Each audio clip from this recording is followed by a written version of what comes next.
Sir नमस्कार। As news में आपका स्वागत है। सर आज के समय में देखा जाए तो जो नई नई पार्टीज जो बन रही हैं वो बहुत आगे निकल गई हैं, लेकिन आपकी पार्टी काफ़ी पुरानी रजिस्टर है। अब देखा जाए तो इसमें बहुत सारी पार्टीज़ हैं, जैसे कि दलित की पार्टीज़ हैं, कई सारी पार्टीज़ हैं। आपने कई पार्टीज़ के साथ काम किया, यानी कि जब आप सचिव थे या फिर आईएएस थे, जब उस वक्त आपने कई पार्टीज़ के अंडर में काम किया है और कई सारे विभाग आपने संभाले हैं। उस दौरान आपने कुछ फेस किए होंगे, कई सारी प्रॉब्लम्स फेस की होंगी। आपने कुछ सीखा होगा या देखा होगा कुछ ऐसा जो अब आप कह सकते हैं कि हाँ मुझे बताना चाहिए लोगों को। तो आपको क्या लगता है, आप क्या क्या बता सकते हैं, किसी पार्टी की क्या पोल खोल सकते हैं, क्या ऐसा कुछ है सर? जी सर, जानना चाहते हैं। Thank you very much. ये बहुत ही महत्वपूर्ण प्रश्न आपने किया है, मगर ऐसा प्रश्न जो मुझे किसी पार्टी के बारे में नहीं बोलना चाहिए, परंतु अब क्योंकि आपने बता दिया कि आपने पार्टी बहुत पहले रजिस्टर कराई है 2011 में, और पार्टियां बहुत सी जो पुरानी हैं या नई हैं वो ज़्यादा अच्छा सुनने में आता है। शोर ही शोर हो रहा है कि बहुत अच्छा कर रही है, बहुत अच्छा कर रही है। कोई साइकिल चला रहा है, कोई रथ चला रहा है, कोई कुछ चला रहा है, कोई गाड़ियों की ट्रॉली निकाल रहे हैं, बहुत बड़ी ट्रैली चल रही है। तो आपके पास तो इस तरह का कुछ है नहीं ना, आप ऐसे कुछ कर पा रहे हैं, तो कैसे करेंगे, क्या करेंगे? तो भाइयों और बहनों नमस्कार। मैं एक सही बात है कि गरीब पैदा हुआ था और सारे जीवन भर मैंने अपनी सादगी से रह कर के, ईमानदारी से रह कर के मैंने कभी भी ये होड़ नहीं की कि मैं बहुत बड़ा रिच हूँ। बच्चों तक के बर्थडे कभी होटलों में नहीं मनाए, लोग 5 स्टार होटलों और मनाते हैं। यह ज़रूर था कि समाज के हित के काम मैंने जो किए हैं वो किसी ने नहीं किए। चाहे कोई भी आईएएस ऑफिसर हो, चैलेंज है इसका कि जो गरीबों के लिए काम करना चाहिए था, किसानों के लिए काम करना चाहिए था, मजदूरों के लिए काम करना चाहिए था, जो योजनाएं बनवानी चाहिए थी, प्रशिक्षण के लिए काम करना चाहिए था, वो मैंने जो दिया है वो सारे देश के लिए मार्गदर्शन भी है एक तरह का, वो कोई दूसरा अभी तक नहीं कर पाया। इस पर मुझे बड़ा गर्व है। मैं इसी से महसूस करता हूँ कि जो मैंने किया, अगर उसी को प्रिजर्व करने के लिए कि अगर कोई आवाज़ नहीं उठाएगा तो कम से कम मैं आवाज़ उठा सकता हूँ, और मेरे समझा हुआ सब स्कीमें, इसलिए मैंने पार्टी बनाई और उसे आदर्श समाज बनाने के लिए कटिबद्धता दिखाई। और भगवान बुद्ध का एक तरह से मुझे सपना हुआ कि आदर्श समाज पार्टी। तो आदर्श समाज पार्टी का मतलब है आदर्श मानव बने तब आदर्श समाज बने, तब आदर्श राष्ट्र बने। ये मुख्य उद्देश्य है। आदर्श मानव वही है जो आपका दया, करुणा, प्रेम, मैत्री के ऊपर आधार पर विकसित करे, हैं, सत्य का सहारा ले, असत्य नहीं बोले, और अपराधीकरण बंद हो, भ्रष्टाचार बंद हो, सांप्रदायिकता नहीं हो, और मेनली जियो जीने दो और मानव एक समान का जो हमारा सिद्धांत है वो आगे बढ़ना चाहिए। अब प्रश्न ये उठता है कि इतने सालों में आपने क्या किया। हमने तब इस संबंध में बताना चाहता हूँ कि मैंने जब पार्टी की घोषणा की तो मैं जब आगरा में आया तो आगरा से उससे पहले जब आता था तो हज़ारों आदमी मालाएं लेके खड़े होते थे, और आप हमारे समाज रत्न हैं, समाज गौरव हैं, आगरा के गौरव हैं, ये कराए थे और मैंने किया। परंतु इन लोगों ने ये सोचा कि हम शायद मायावती जी के साथ हैं, मायावती के साथ जाएंगे।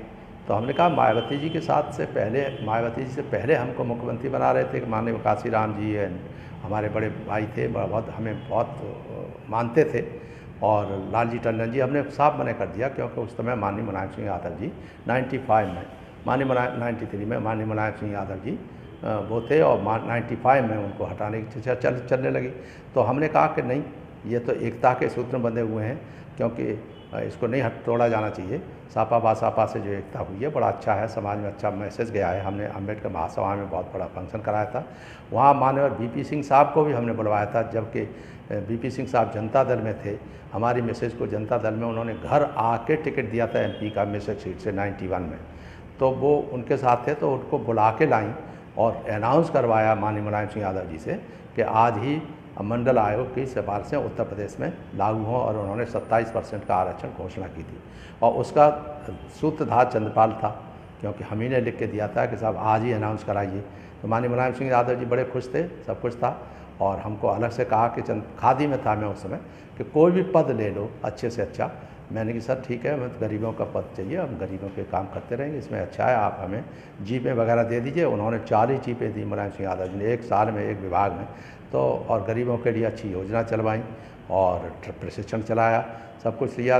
और कोई भी आदमी 2 लाख रुपए तक ले ले और 4% ब्याज पे दे ले का ये योजना चलाई लड़कों के लिए, सारी योजना चलाई। तो और माननीय मुलायम सिंह यादव जी ने बात जनता दल के जब टिकट वितरण हुआ 91 में पहले, तो उस समय राजन चौधरी थे हमारे चेयरमैन यूपी एग्रो, मैं उसका एमडी था। तो उन्होंने एक दिन कहा कि माननीय मुलायम सिंह यादव जी नाराज़ थे आपसे कि आपने उनसे विमला जी के टिकट क्यों नहीं मांगी। तो मैंने कहा उनसे, राजन चौधरी साहब से, आजकल महासचिव हैं उसके समाजवादी पार्टी के, तो मैंने कहा कि माननीय मुलायम सिंह यादव जी से और ना बीपी सिंह से मैंने किसी से भी टिकट के लिए नहीं कहा। माननीय बीपी सिंह साहब खुद राजभवन कॉलोनी में रहते थे, टहलते टहलते मेरे घर आ गए और उस समय बच्चों ने मिल करके कह दिया कि मम्मी हम तो आप पढ़ाए, अब आप समाज सेवा करिए। तो अचानक उन्होंने घोषणा कर दी और एक्स प्राइम मिनिस्टर थे, तो मेरी हिम्मत नहीं पड़ पाई कि मैं उनको ना कर सकूँ। न तो मैंने उनसे कहा कि आप टिकट दे दीजिए।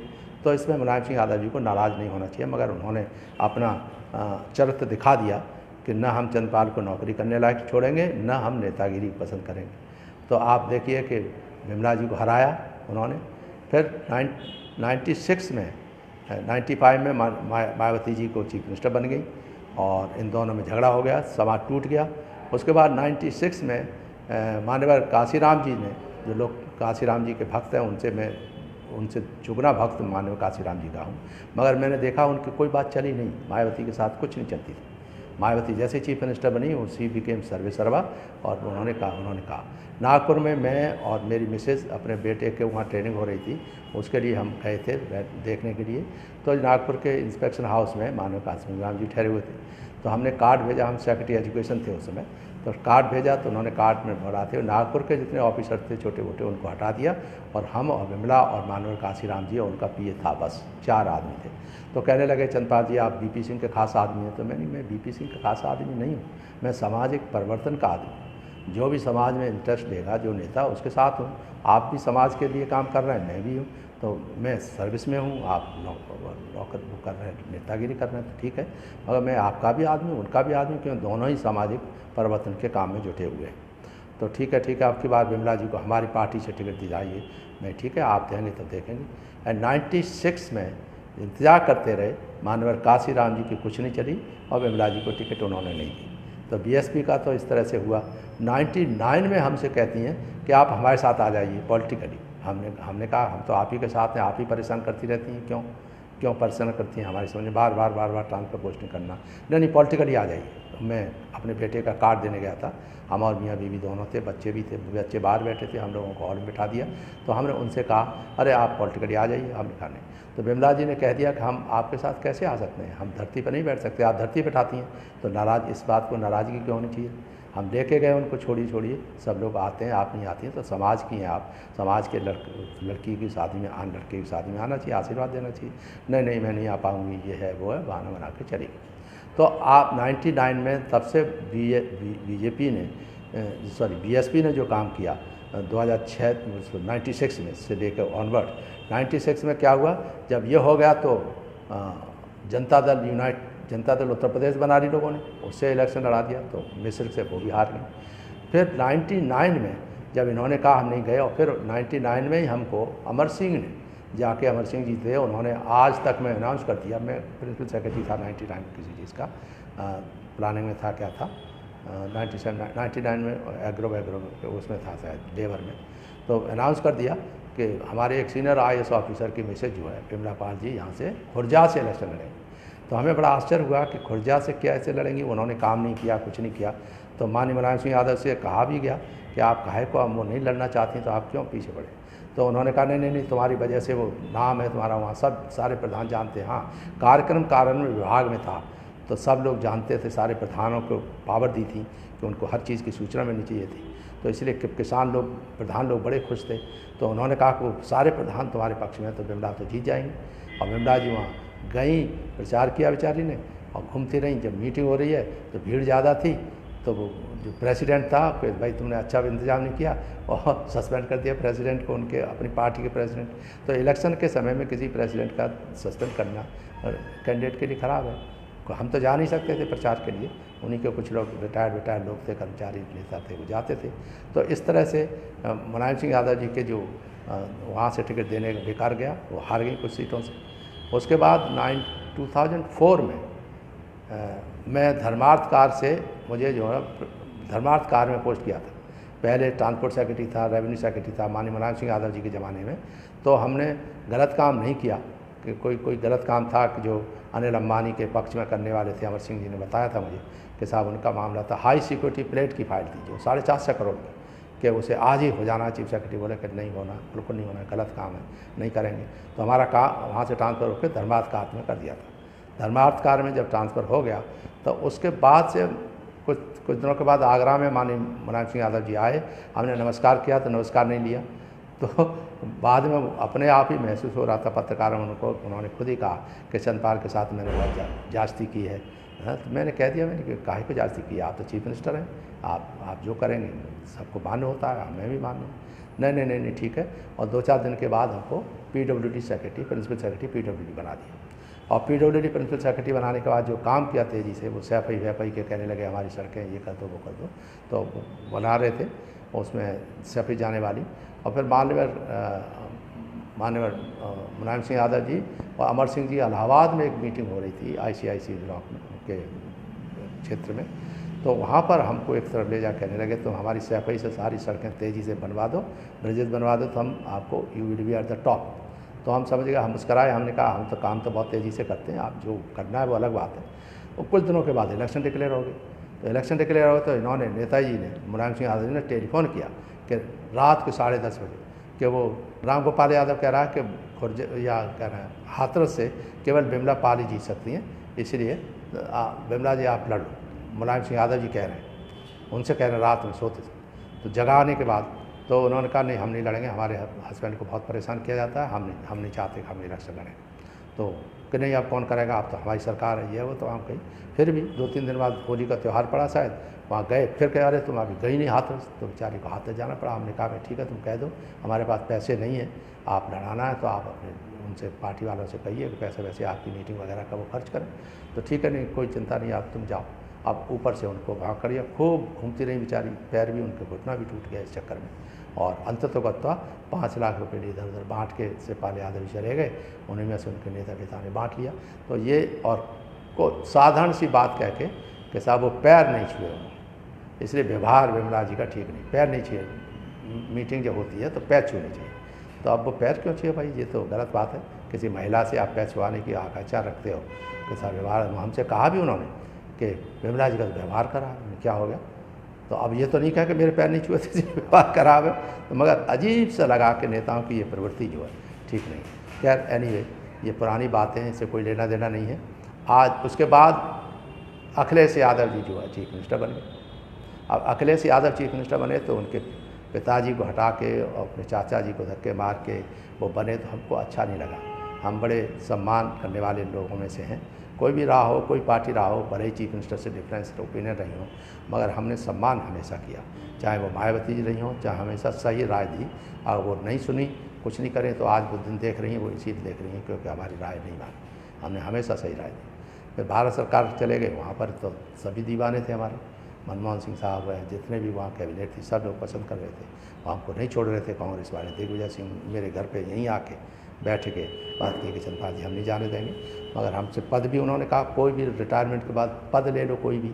तो हमने उनसे कह दिया भ्रष्टाचार बहुत बढ़ रहा है, मनमोहन सिंह साहब से सीधे, भ्रष्टाचार बहुत बढ़ रहा है, तो आप अपना सेक्रेटरी बना लीजिए भ्रष्टाचार रोकने के लिए। क्योंकि कार्य विभाग में हम 3 साल रहे थे, तो वहाँ उत्तर प्रदेश में सारे चीज़ों का सत्यापन कराते थे, प्रधान से लेके ऊपर तक के जितने कार्य होते थे, उसमें पहली साल में 23-24 हज़ार कर्मचारी अधिकारी सस्पेंड हुए थे, और कलेक्टर्स वगैरह को वो भी दिलाया था, गोल्ड मेडल भी दिलाए थे। तो इस तरह से हम चाहते थे भ्रष्टाचार ना हो, तो नहीं हो पाया, वहाँ का पद नहीं है, तो मैं चला आया। और फिर अंततः मुझे यहाँ पर दिग्विजय सिंह साहब आए, उससे भी तालमेल नहीं हो पाया ठीक से। उन्होंने कहा कि अगर यहाँ समाजवादी पार्टी से तालमेल हो रहा है तो, और न हो तो आप लड़ेंगे। मैंने देखिए मैं यहीं से लड़ूंगा, मेरे समाज यहाँ चाहता है, ये मेरी गलती हुई, मैंने अपने समाज को पढ़ने में गलत किया, कि गलती की कि उनके ये समझ के कि मुझे बड़े भारी चाहते हैं, मुझे महसूस हुआ कि वास्तव में उन्होंने मुझे धोखा दिया। क्योंकि अगर इतना प्यार नहीं कहते तो मैं कहीं से भी लड़ सकता था और जीत भी जाता। शायद आगरा के लोगों ने ये समझ के कि ये IAS भी है, नेता भी बनना चाहते हैं, यही जलन है। अब ये भैया विद्वान भी हैं, तो ये कौन सी बात होती है, ये जलन ईर्ष्या से हमारा हर एक का शिकार है। बाबा साहब के खिलाफ भी जलन ईर्ष्या थी। बाबा साहब जब तक काम करते रहे, मरते दम तक कौन से इन लोगों ने सहायता करी थी, कौन से जाके खड़े हुए थे, कौन सी उनकी बात मानी। आज तक बता दें आगरा के जाटवा में कौन से बाबा साहब के सिवा जय भीम जय नारा लगाने के अलावा कौन सी उनकी बात मानी है। क्या शिक्षित बनों की बात है, क्या अपने बच्चों को पढ़ाया इन्होंने, क्या प्रशिक्षण दिलवाया, या क्या और कोई बात करी, क्या बौद्ध धर्म अपनाया, सामाजिक कुछ नहीं, कोई चीज़ नहीं, बस जय भीम जय भीम जय भीम करते रहते हैं। और जब इनको रास्ता बताया कि भाई भीमनगर से जाते उसमें रुपया का इकट्ठा करो, तो इन्होंने करा।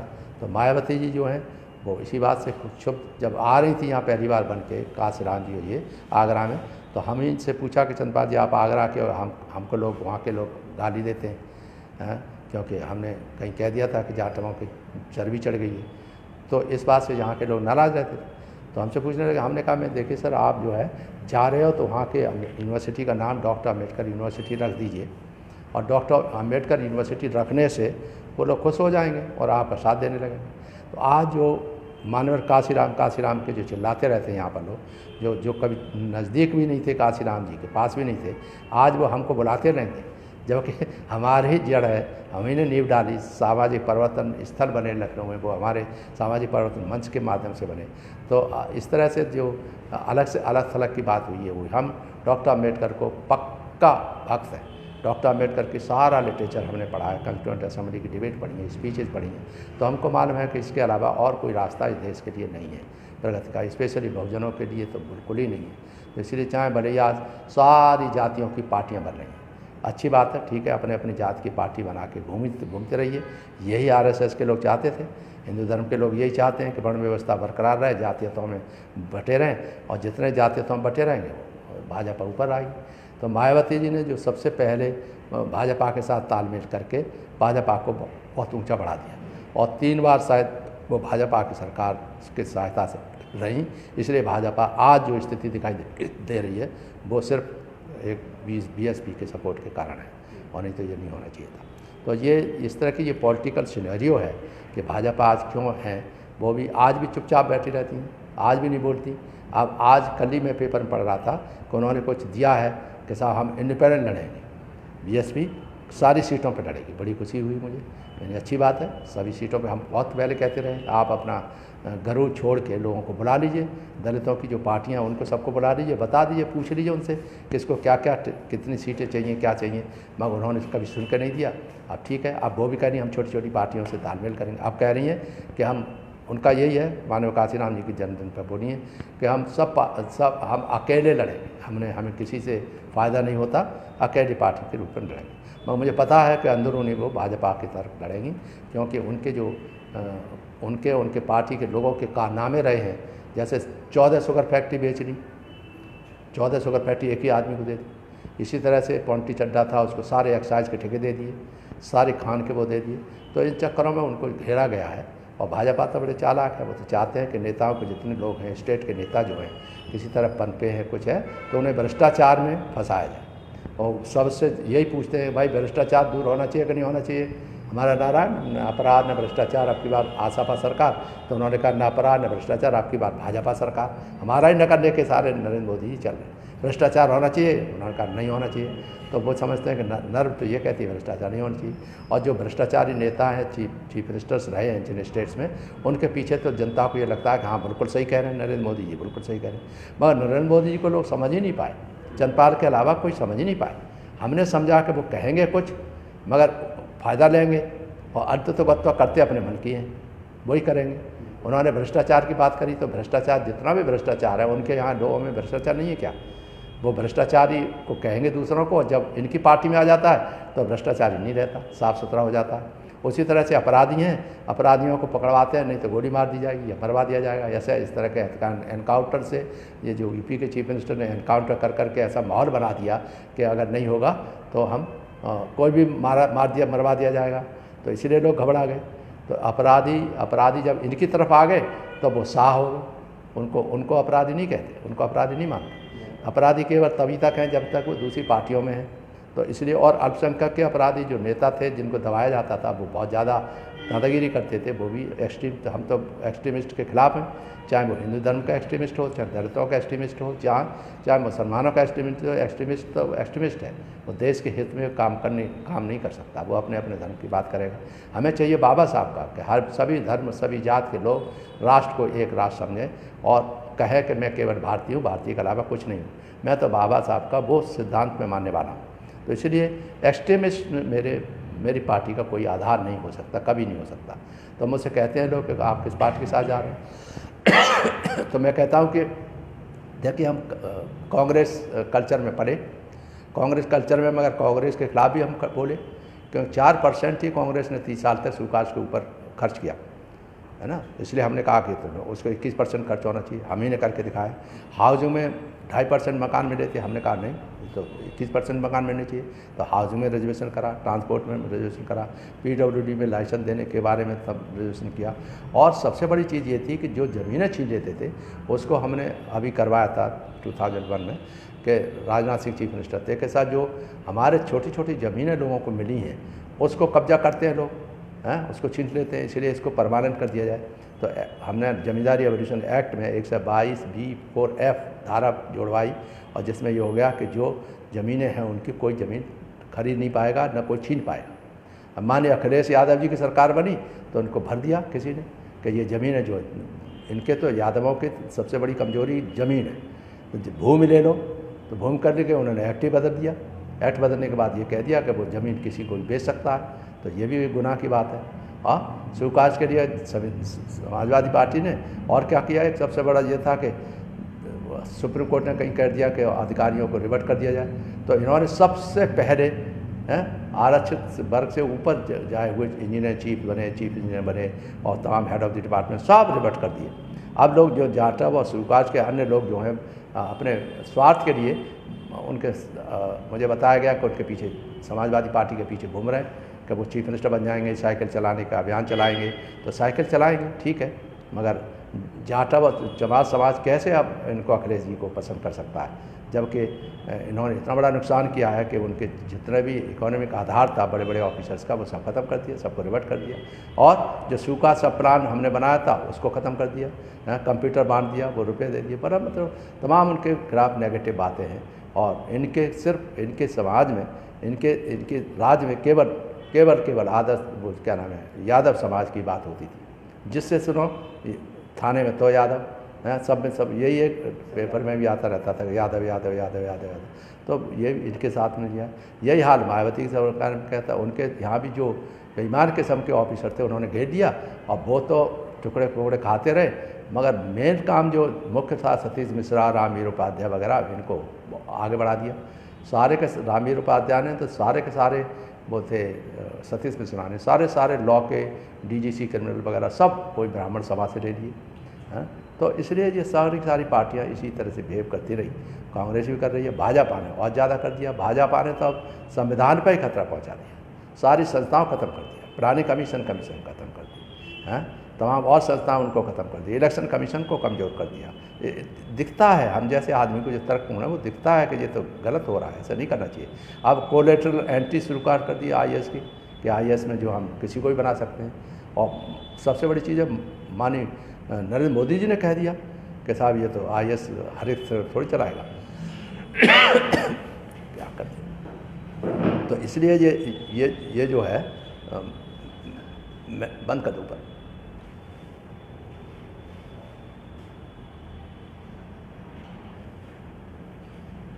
वैसे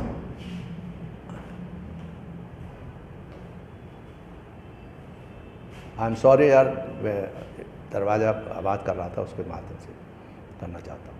तो ये पॉलिटिक्स का ये है, जहाँ तक मेरी पार्टी का सवाल है, हम कह चुके हैं कि हम भी ये अनाउंस कर दें कि हम सारे देश के जितने, हमने भी कई राज्यों में नेशनल जनरल सेक्रेटरी बनाए, अध्यक्ष बनाए।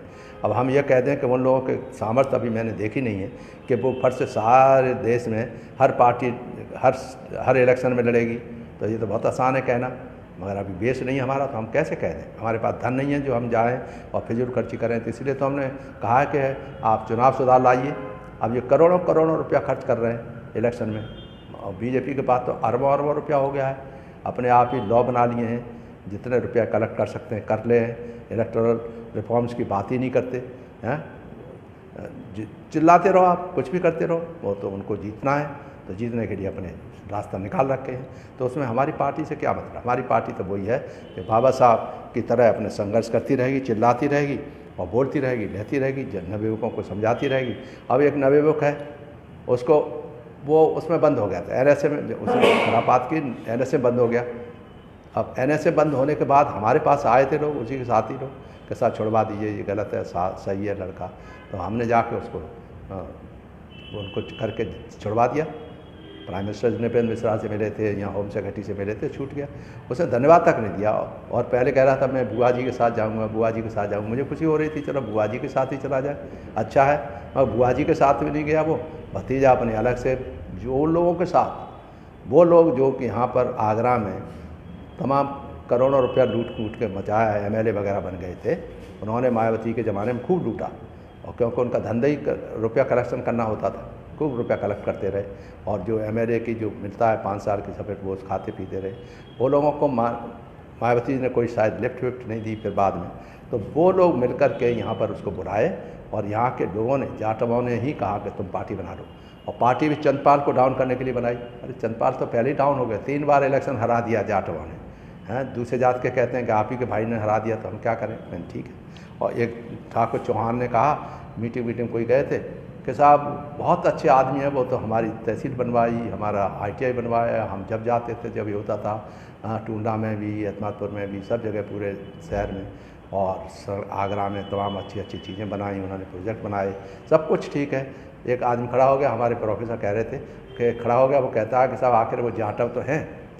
तो जाटव होने के मुझे नुकसान ये हुआ है जात से लेके कि आप बताइए कि आप जाटव हैं इसलिए ठाकुर लोग वोट नहीं देंगे, जबकि ठाकुरों के जाटों के आरक्षण के लिए चंद्रपाल लड़ा है। और यहाँ पर जो सबसे पहले फंक्शन होता था 1 दिसंबर को, उसमें मुझे घोड़े पर सवार होकर मुख्य अतिथि होकर बुलाया करते थे, मगर वो नहीं, क्योंकि वो समझते जाटव हमारे साथ नहीं। जाटव हमारे साथ नहीं है तो मुसलमान भाई कहते हैं, हमारे साथ मुसलमान भी है, सरदार भी हैं, सब लोगों ने हमारा रजिस्ट्रेशन कराते सब थे। वो कहते हैं कि साहब अब आपका साथी, आपका समाज ही साथ नहीं दे रहा। तो मैंने, हो सकता है भाई समाज को गलतफहमी है, अब गलतफहमी दूर होगी तब देखा जाएगा, नहीं है तो अपने ठीक है, वो अपने पास रखें। अपने मेरे प्रति जो उनके दिल में घृणा है, मैंने तो सिर्फ ये कहा था कि भीमनगरी जब सजाते हो उसमें जो रुपया इकट्ठा होता है उसका हिसाब, आना पाई का हिसाब दो, और उस मोहल्ले में कॉलेज खोलो जहाँ पर ये जमा होते हैं। कोई बुराई की बात नहीं है, मगर उसमें भी 10-15 लोग ऐसे हैं जो थोड़ा जूते बूते बनाने के कारखाने वारखाने मालदार होंगे, तो वो समझते हैं कि अपने कंट्रीब्यूशन से कह के, और हम ही ने सब कराया भीमनगरी का, यानी सारे यही लोग जाते थे, पूरा दल, और विभाग में रह के प्रिंसिपल सेक्रेटरी हमने तमाम लोगों की सहायता कराई। और फिर अब जो ऐसे करते हैं तो बताइए, इससे ज़्यादा समाज के और क्या, जिसे कह रहे क्रूरता कहूँगा मेरे प्रति हो सकती है। मुझसे कुछ सीख ही सकते थे, कुछ कर ही सकते थे, मगर कोई मतलब नहीं। तो ये रहा आपका BSP का मामला। हमने कभी उनसे नहीं कहा कि आप मत लड़िए, आप कुछ करिए, खूब करिए। हमारी पार्टी ज़रूर है कि हमने कह दिया है कि जो लड़ना चाहेगा जिला पंचायत के, उसके जो नंबर 1, जो बदमाश नहीं होगा, चोर नहीं होगा, डकैत नहीं होगा, दागी नहीं होगा, और जिसके पास अपने खुद का इज्जत होगी, खुद ही लड़ सकेगा, वो लड़ ले। मेरे पास कोई धन नहीं है, न पार्टी ने कभी एक पैसा किसी से लिया है, न पार्टी इकट्ठा कर रही है, न करना चाहती है, क्योंकि पार्टी ये केवल धन इकट्ठा करने के लिए नहीं बनी है। ये पार्टी केवल सारे देश की पॉलिटिक्स में जन जागरण करके दिखाने वाली पार्टी है। हर नेता जितने भी बने हैं पूरे देश में जानते हैं कि चंद्रपाल ने समाज के लिए क्या किया है, देश के हित में क्या किया है, उसको ध्यान में रखते हुए मैं अपनी तरफ से कर रहा हूँ। लोग आकर्षित हो रहे हैं, हर प्रदेश में एक हमने नेशनल जनरल सेक्रेटरी वगैरह बना दिया है।